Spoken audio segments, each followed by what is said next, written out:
Hello friends, बरायबाय Bodo Info official YouTube channel आसा खालामो गासैबो मोजां दंजोबो ड्राइभार पोस्टनि साख्रिनि आपडेट लाना फैबाय गोबां कमेन्ट्स खालामो ड्राइभार पोस्टनि साख्रिनि आपडेट लाबोनानै दा फाइनाली आसाम पुलिसनि आन्डारावबो साख्रि ओंखारदों ड्राइभार पोस्टआव दा सेलेरिया जोबोर मोजां 60,500 प्लस नोंथांमोना ग्रेड पे मोनगोन दानफायावहाय स पोस्टआ 654 दङ फुल भिडिअ A to Z लाना फैबाय नोंथांमोना भिडिअ नायजोब अब्लानो बुजिगोन स खायसे खायसे डाइरेक्ट कमेन्ट्स खालामो स नोंथांमोना नायग्रोजोब अब्लानो बुजिगोन आरो बेयाव स नोंथांमोनाहाय माबादि सिस्टेमाव जागोन होनोब्ला एप्लाइ जाबाय 15 अक्ट'बराव स 15 अक्ट'बर जानाय लोगो लोगो नोंथांमोना अनलाइन एप्लाइ प्रसेस भिडिअ मोनगोन Bodo Info YouTube चेनेलाव एबियानो जा UBयानो जा एसआनो जा कमान्ड'आनो जा बा ड्राइभारानो जा स बेयाव माबादि सिस्टेम लागोन होनोब्ला स रिटेन एग्जाम बेनिफ्राय फिजिकल टेस्टआ बेयाव दंखायो 100% दङ स बेयाव नोंथांमोना degree pass 10 pass HS pass 100% बयबो एप्लाइ खालामनो हायो जायनो गोसो दङ स नोंथांमोना खालामनो हायो स बेखायनो जों थांसै अफिसियेल वेबसाइटआव दा अफिसियेल वेबसाइटआव फैनाय लोगो लोगो नोंथांमोनाथ' मिथिखाबाय गासैबो ओभारअल पोस्टआ जाबाय जोंहा 5,000 नि बारा दङ स बेयावनो गोबां रानदों थिग बेबादिनो ड्राइभार पोस्टनि थाखाय 654 भेकेन्सि हरनाय जादों आसाम पुलिसाव आरो लोगोसे कमान्ड' एबिउबि कनस्टेबल एसआइ स बेनिफ्रायनो राननाय जादों आरो ग्रेड पोस्टआबो दङ स बिनि सायाव भिडिअ खांखाजोब्बाय स नोंथांमोना डिसक्रिप्सनाव चेक खालाम A to Z नायनो हागोन दा जोङो ड्राइभार पोस्टनि अफिसियेल नटिफिकेसन बेयाव नायनोसै जे बेयाव सोर खालामनो हामारो अनलाइनखौहाय दा नाय बेयाव अनलि मेल केन्डिडेट बेयाव एप्लाइ खालामनो हागोन फिमेल गैया स ड्राइभार पोस्टआव देग्लाय गैया नाथाय थांनाय बोसोराव दङमोन दा सेलारि होनोबा 14,000 निफ्राय जागायनानै 60,500 प्लास ग्रेड पे दङ 5,600 नोंथांमोना एबिउबि कनस्टेबलाव जि मोनो बेयावनो मोनो अके मानोना बे जबा जाबाय ग्रेड 3 लेभेलाव स बे जबा ग्रेड 3 आव गोग्लैगोन स नोंथांमोना ड्राइभार पोस्टखौहाय ग्रेड 4 सानो बाट बे जाबाय ग्रेड 3 आवनो गोग्लैगोन आरो बिनि लास्ट डेट नभेम्बर लिंकआ एक्टिभ जाब्लानो अनलाइन एप्लाइ प्रसेस भिडिअ मोनगोन एप्लिकेसन फिस थाइसेबो नाङा स नोंथांमोना फ्रियावनो खालामनो हागोन दा बिनि STP खथायाव नायोबा 65 भेकेन्सि दङ आरो आनरिजार्भ नायोबा 333 भेकेन्सि दङ स गासैबो लानानै 654 आरो बे 654 नि गेजेरावनो 3% रिजार्भेसन खालामबाय OBC MOBC फोरनि थाखाय आरो 3 ट्राइब्सनि थाखाय दा बेयाव एप्लाइ खालामनोबा नोंथांमोना 10 पास खालामनानै ड्राइभिं लाइसेन्स नांगोन स्मार्ट कार्ड नांथारगोन बेनो जाबाय LMB एबा MMB एबा HMB स नोंथांमोना लार्नार लाइसेन्सआ जानाय नङा जास्ट नोंथांमोना स्मार्ट कार्ड नांथारगोन आपल'ड खालामनांगोन अब्लासो एक्सेप्ट जागोन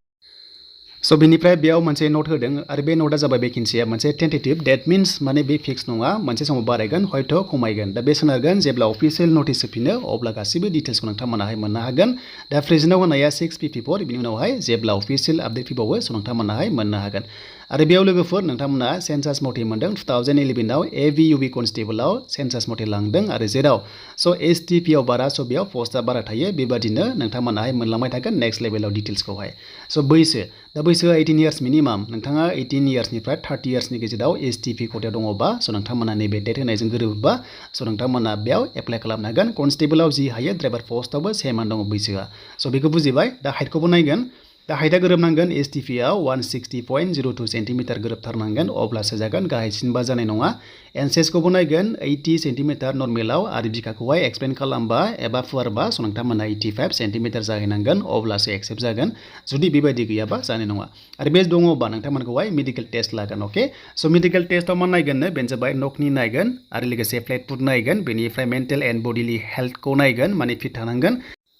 दा आसाम पुलिस डिफेन्सआव माखासे फिटखौ नायो आरो लोगोसे डायबेटिस थानो मोननाय नङा बेनिफ्राय हार्ट डिजिज थानो मोननाय नङा फाइल्स थानो मोननाय नङा स बेफोरबायदि दङबा स मोनसे टाइमावहाय नोंथांमोना रिजेक्ट जानो हागौ मेडिकेल टेस्टआव स बेखौ नोंथांमोना जाहाथे नायो आरो मेडिकेल टेस्टआव गासैबो जुदि अके जाबायब्ला स नोंथांमोनखौ लांगोन नेक्स्ट स्टेजआव बेनो जाबाय फिजिकल टेस्टआव अके दा फिजिकल टेस्टआव बेसेबां रानिं खालामनांगोन ड्राइभार पोस्टआव साख्रि मोननोबा स बिनि सायाव दानिया नायनोसै फैदो गोबाव खालामा दा एप्लाइ खालामबा डकुमेन्ट्स आपल'ड खालामनांगौआ नोंथांमोना एसप्रुफनि थाखाय मा खालामनांगोन मेट्रिकनि एडमिट कार्डखौ होथारनांगोन बेवहाय दङ बेनिफ्राय पास बेनिफ्राय सार्टिफिकेट मार्कससे होनांगोन ड्राइभिं लाइसेन्सखौ आपल'ड खालामथारनांगोन आपल'ड खालामाबा जानाय नङा एमप्लयमेन्ट एक्सचेन्ज बेयाव बिनाय दङ स नोंथांमोना नायनो हागोन एन्ड नेक्स्टआव NCC दङबाबो मोजां एन्ड बेनिफ्राय कास्ट सार्टिफिकेट नांथारगोन स नोंथांमोना बेखौ जाहाथे मोजां लायो एन्ड गासैबो जुदि अके जाबायबा दानिया नायनोसै फिजिकल टेस्टआव स फिजिकल टेस्टआव जोंहा 40 मार्क्सनि जागोन स बेखायनो नोंथांमोना जाहाथे गोसो होना नायो फिजिकल टेस्टआ 40 दङ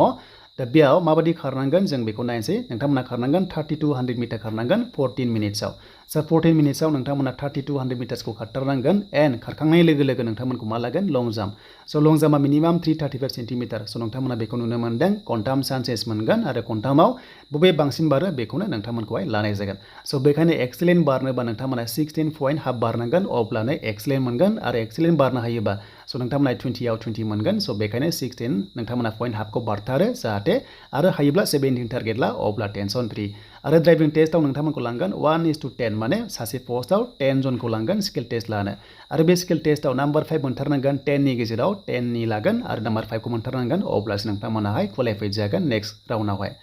दा स्किल टेस्टआव माखौ लागोन नै बेयाव दङ नोंथांमोना स्क्रिनशट खालामनानै लानो हागोन स' दानिया जों थांसै एग्जामावहाय दा एग्जामबो दङ दा लास्ट प्रसेसआव एग्जाम दङ जेब्ला गासिबो बे जोबजोबगोन अब्ला नोंथांमोना एग्जाम दङ स' बे एग्जामा माबायदि जागोन दा एग्जाम होनोबा स' नोंथांमोना बर'जों एग्जाम लिरनो मोनगोन आरो बे एग्जामा स' बबेयाव जागोन जेब्ला एडमिट होयो अब्ला मोनगोन दा बे एग्जामाव नोंथांमोननि फैनो गोनां कुइसना जाबाय 100टा कुइसन फैगोन माल्टिपल टाइपनि कुइसन फैगोन माने मोनसे एन्सारावहाय मोनब्रै अपसन थानाय कुइसन एन्सार फैगोन एन्ड बेनिफ्राय नोंथांमोना 50 मार्क्सनिल' एग्जाम जागोन आरो बे एग्जामनि कुइसना जाबाय क्लास 9-10 लेभेलनि फैगोन स' बेयाव साबजेक्टआ दङ मेथ्स दङ इंलिश दङ लजिकेल रिजनिं दङ मेन्टेल एबिलिटि दङ बेनिफ्राय आसाम हिस्टरि दङ जिअग्राफि दङ पलिटि दङ इक'नमि दङ जेनेरेल एवारनेस दङ बेनिफ्राय जिके दङ आरो कारेन्ट एफेयार्स दङ स' बेखौ नोंथांमोना बर'जों एग्जामखौ होनो मोनगोन स' नोंथांमोना बे एग्जामाव नेगेटिभ मार्किंबो गैया गोसोबादि आनजाद होनो हागोन आरो काट अफ लानानै नोंथांमोननि ड्राइभार साख्रि जागोन स' एनसिसि जायनाखि केडार दङ स' नोंथांमोननि थाखाय बेस्ट अपसन बाव नोंथांमोना एक्सट्रा नाम्बार मोनगोन आरो ओवरअल सिलेक्शन प्रसेस नायोबा 110 नि एग्जाम जागोन टटेल लानानै सिलेक्शन प्रसेसा 110 नि जागोन जेराव अरेलाव नाम्बार 5 बो दङ स' बेनोमोन नोंथांमोननि ड्राइभार पस्टनि A to Z डिटेल्स दा मोजां मोनदोंबा भिडिअ नायनानै लाइक कमेन्ट शेयार आरो हानायसेबां साबस्क्राइब खालाम जायफ्रा गोदान केन्डिडेट्समोन